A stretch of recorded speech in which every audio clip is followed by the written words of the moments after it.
واہ واہ واہ. اور جب کربلا آئی تو اپنے شہزادوں کو، چونکہ یہ فضائل کا پہلو ہے لیکن آگے نہ ہو جائے، جب کربلا میں شب عاشور آئی ہے تو اپنے دونوں بچوں کو اپنے پاس بلایا، اور روایات کہتی ہیں کہ جناب قوم کو ایک لباس دیا اور فرمایا یہ لباس تم پہ جچتا ہے، یعنی صبح عاشور کے لیے لباس دیا، اور جناب محمد کو دوسرا لباس دیا اور فرمایا بیٹے محمد کو اس لباس میں اچھے لگتے ہیں.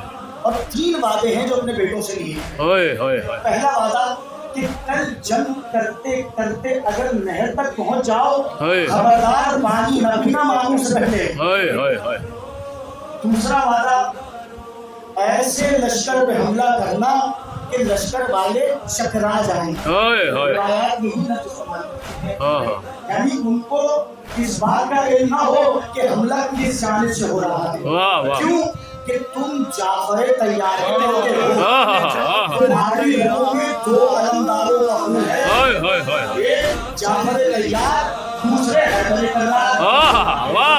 تیسرا وعدہ جو بیوی نے لیا ہے، یقیناً بیوی زینب بھی اپنے بچوں سے یہ وعدہ لے سکتی تھی کیا کہ کل اگر کوئی زخم کھاؤ تو زخم کھا کے اپنے ماموں کو زحمت نہ دینا. ضعیف ماموں کو زحمت نہ دیجیو، اے دشمنوں نے کافر تیار